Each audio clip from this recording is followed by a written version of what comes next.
So especially Mason, or I think Mason, which was like a high placing person at Dota last Dota event, says that it's not just about being a good player, it's about being a great teammate. And a great teammate elevates the play of his teammates. And that's what I feel like you have to do if you want to be on a world-class team.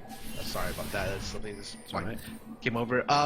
And I thought that on the time on Dig, you know, he would shut down. Like he tried to be super motivated, but then after a certain bit, he would be really good at being able to take criticism, but then he would just shut down after you know, either bad scrim days or stuff like that. But I always felt like he put in the most effort. And one of my things about moving to CLG was I wanted Zion. Zion had to be the top. That was like, so when I came in, we could get like a new mid laner, if he's top laner, and they told me that they had to keep the bot lane. I was like, okay, you know, I want to keep the bot lane. They're great. And so jungle, top, and mid were positions where I was just like, I want Zion. That was like the initial thing when I came over. It happened because I wanted to work with him. I thought that he could go the distance. And in the earlier game, I agree. The reason why he's so inconsistent, inconsistency typically stems from the top, where your in-game decision making is not that good. That's just quite frankly how it is. So the reason why, as a top player, when I was a top player, that I appeared inconsistent in some of my games because my in-game decision making was not that good. The difference between Dignitas Zion and CLG Zion is that Afro, Link, and Afro really took it upon himself, and Afro and Link took it upon themselves to teach Zion how to play the game. And when to TP, when he could push up, etc. And the coaching staff helped as well, and be able to make him a smarter player. And as he became a smarter player and knew his limits anymore, the inconsistency started to fade in his play. That's why he's considered such a top tier player right now, because of he just put in like so much more effort than everyone else.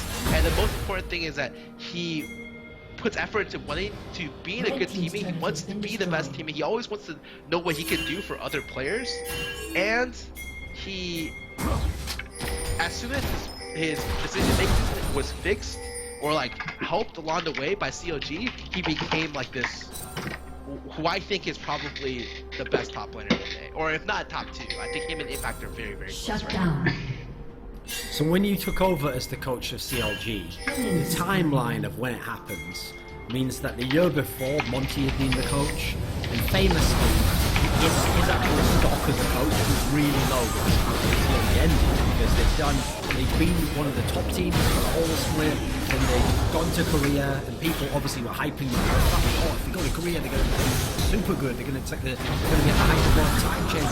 Then they come back from Korea, and they're obviously way worse, even though they've been back in an ALCS, and suddenly they drop off, and they lose, get crushed by Curse, they lose Dignitas in the decider game, and it's like, that's it, Monty's out, and the perspective from the outside was, right, I mean, it helps what Reggie said as well, was like, okay, not only does the team have issues, but, you know, the coach was shit. Like, that guy didn't know anything he was doing, he fucked it up completely.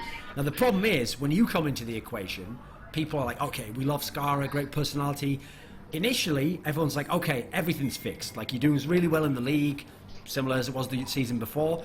And I remember I talked to some of the players behind the scenes, and they were like, listen, things are great now. You know, I acknowledge there was problems before. We did have communication problems. We did have problems listening to the coach. You know, there were all these problems, but it's all fixed now. I trust my teammates. In fact, one thing people might not remember is when Doublelift made a Lord bet with me that CLG was going to win that split. And I didn't make, like, usually I make the Lord bets, and I kind of, it's the whole point of it is like to test if someone really believes that. It's like, okay, well, if you really believe that, you know, you'll bet me that will happen. It's the other way around. Doublelift was so confident, he privately was like, let's make a public Lord bet that we're going to win the split here. And I was like, are you out of your mind? Like, I get, what, so basically all I asked that was you just don't win LCS, you Doublelift who's never made a final, and I win the bet, right? And he was so confident, dude. He was like, listen, you don't get it. Like, everything's changed. We fixed all the problems. I trust all my teammates. Like, I love my teammates. It's working so well. We just got it all. It's going to happen for us this time. And I was like, okay, mate, listen, I've seen this story before. I think I know how this movie ends. And the movie did kind of end the same way, right? It was the same story in the playoffs. Blue team has slain the dragon. same people choking, same people having issues. What do you think of that split in CLG? What was the arc for you? Okay. Well, let me preface this by saying, you know, in past where I felt like certain players couldn't play together. So I felt like Cutie Pie and Crumb should never be on the same team together. They're just players who don't work well. And even with a stellar coach, like with a stellar coach, you might be able to do it. But even with him, it would be a hell of a lot of work to be able to push that through. Okay? In CLG, it's the same way with Link and Doublelift. I think there are 3 people who stayed behind in the change, right? It was Link, Doublelift, and Afro. Those 3 have a lot of baggage. Like, a lot. Like, even between Afro and Doublelift, there's a lot of baggage. And the biggest problem is, I think they never really came together as a team. And that's my fault, right? Because I wasn't able to create this bond where it was like, okay, if one person loses the game for them, everyone lost the game, right? And the problems all kind of stem from when we lost the first game against TSM, and it was lost in the draft. And I was there on stage. Me and Link have been doing the draft together, and Link has taken the overarching burden of making the initial draft, and I would double check the initial draft window to make sure it was good. Of course, this is a very strange way to do it, but I felt that part of the... I did say before that I thought Zion was the hardest working person on the team, correct? Yeah. I thought Link was the second hardest, if not the most hardest. He always thought about the other players on the team. I thought that, especially for that split, I don't care what I heard about this split before. I thought he was one of the most valuable players, or one of the most valuable people to have on a team, because he really, really thought about how would they even feel when he was drafting their picks while we were scrimming. And he just didn't vocalize it, but he would tell me behind the scenes. He'd be like, look, I didn't want to do it this way, because if I did it this way, then I noticed that Zion wasn't taking the scrim block like very well, because he had been dying a lot. So rather than doing that, I want to give him the counter pick this game, and then we'll go with this, and I'll play like a stable mid so you can pressure top more, stuff like that. Like, he wouldn't vocalize any of that, but that's what he would be thinking while he was doing the draft. And I was just like, I thought him doing the draft would encourage him to become a better teammate and a better player. It wasn't that I wasn't confident in my ability to do the draft, but it was that I thought that it could elevate him as a player and as a teammate. And I thought that it did, up until the TSM game. The TSM game goes along, and we're just like, okay, Bjergson's a really, really good Zed player. He's gonna, if he picks Zed, what are we gonna do? And after we talked about it the night before, we were just like, okay, this is it. Like, in scrims, we've done it like this, and we've never lost a Kennen versus Zed mid lane matchup.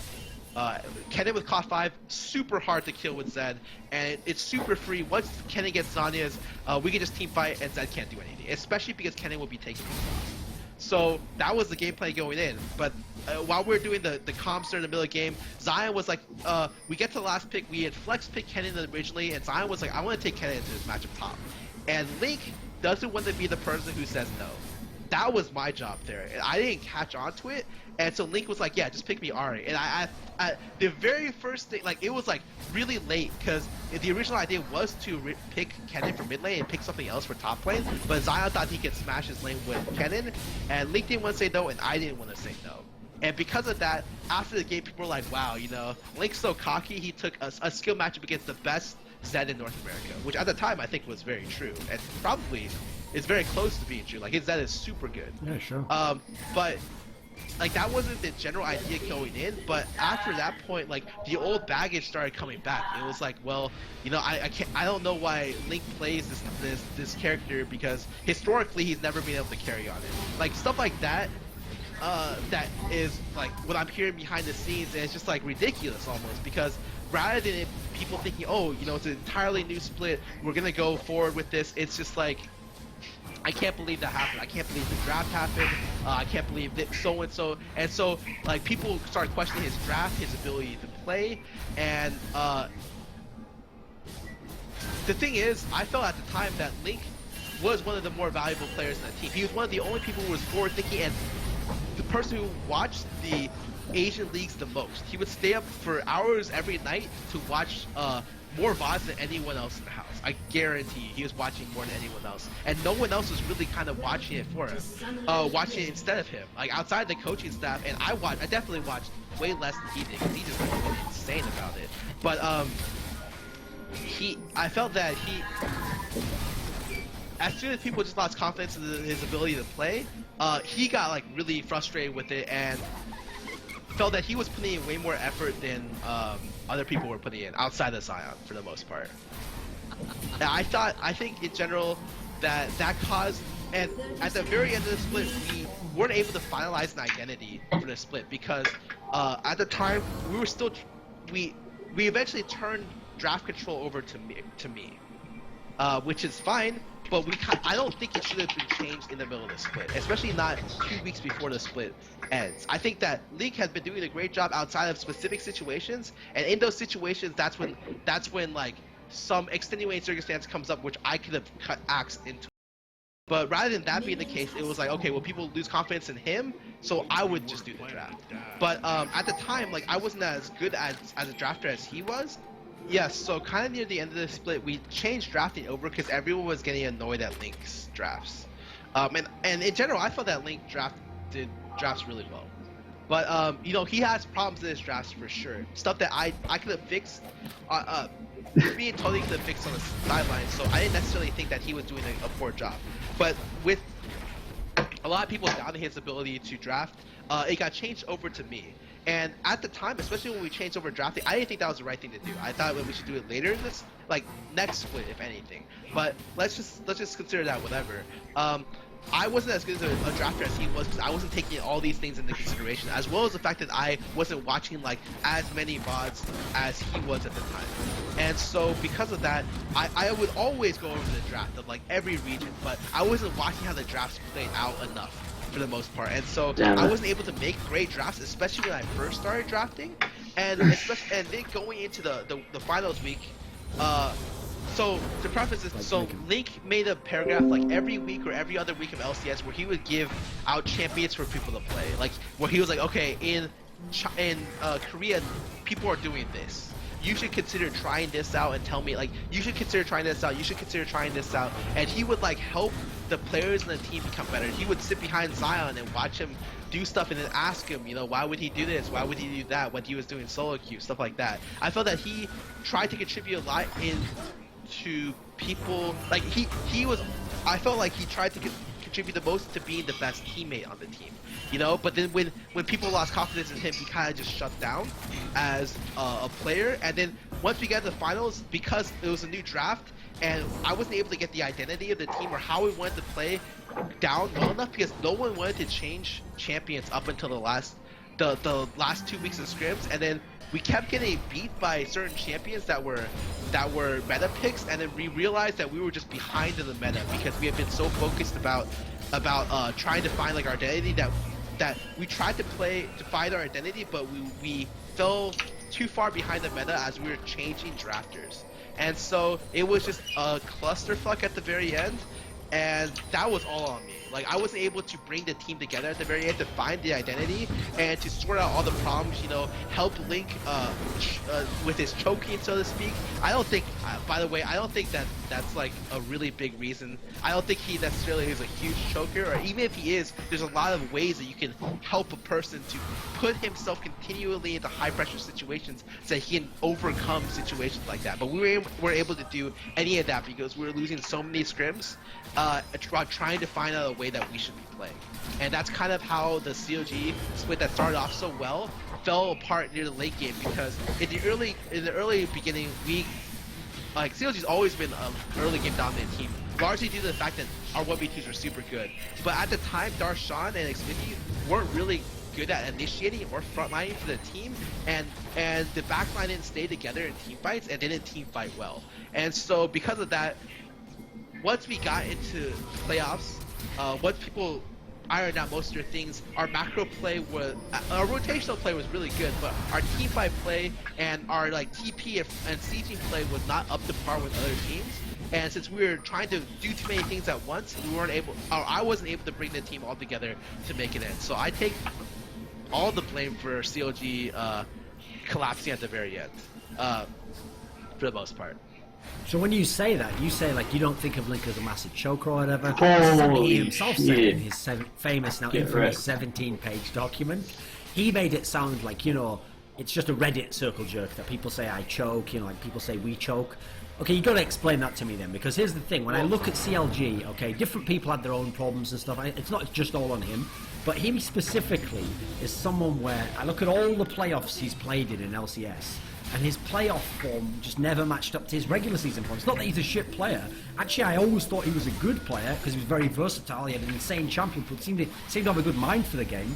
But he'd always have points in the split where he was really good. And then in the playoffs, that guy never showed up at full to me. So if it's not choking, what was it? I don't know. I don't know how do you categorize choking.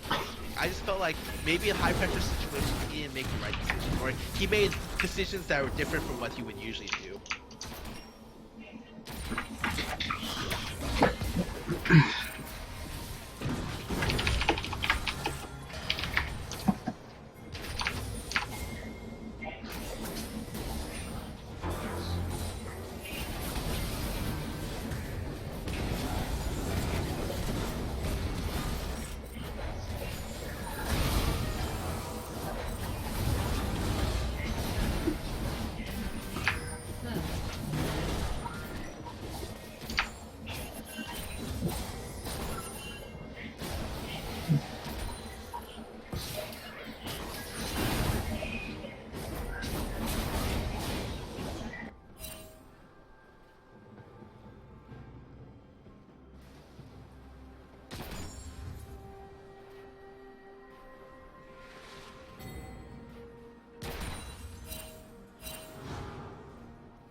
turret has been destroyed.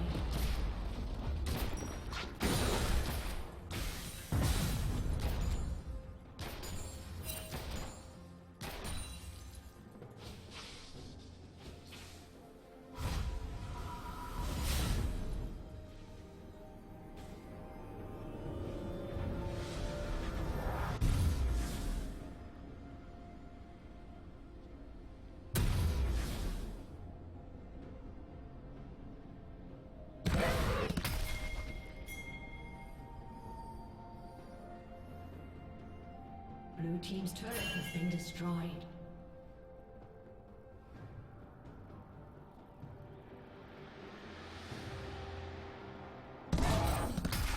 Killing spree. Shut down.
Blue team is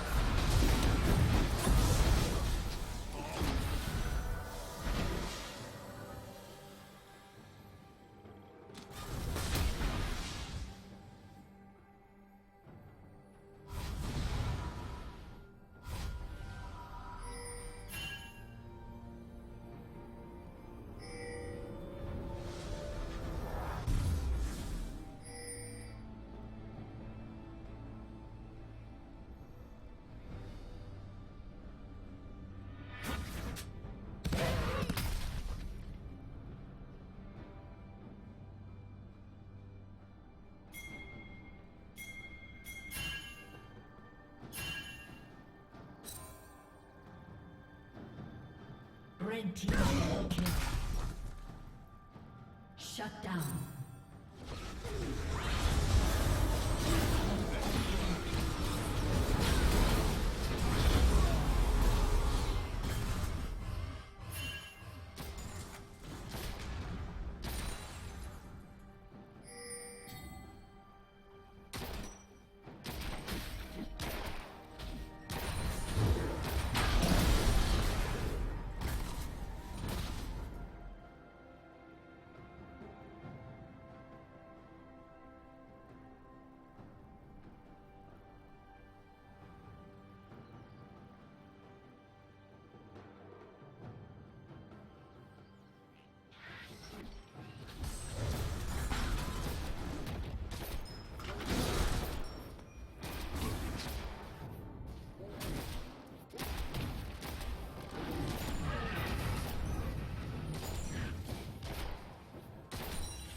team's turret has been destroyed.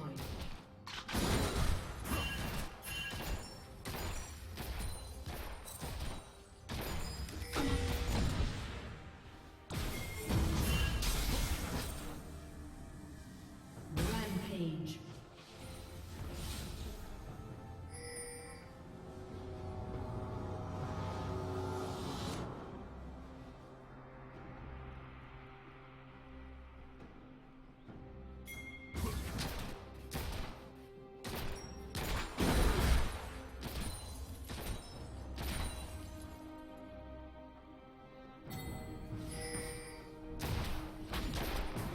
Blue team's turret has been destroyed.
Red team double kill. Shut down.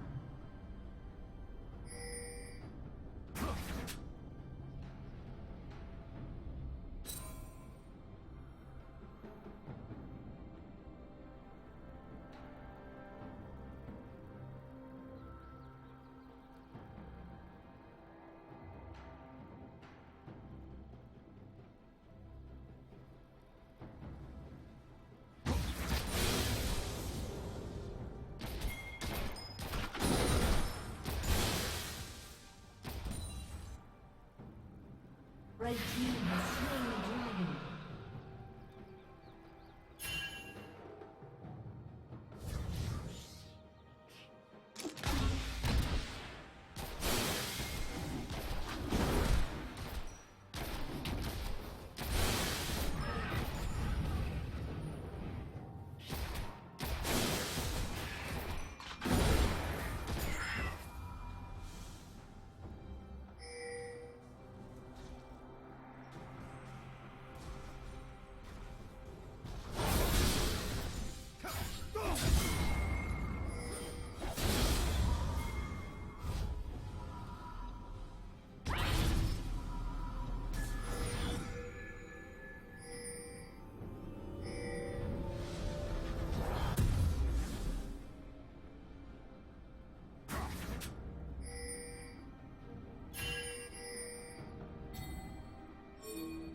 Red team's turret has been destroyed.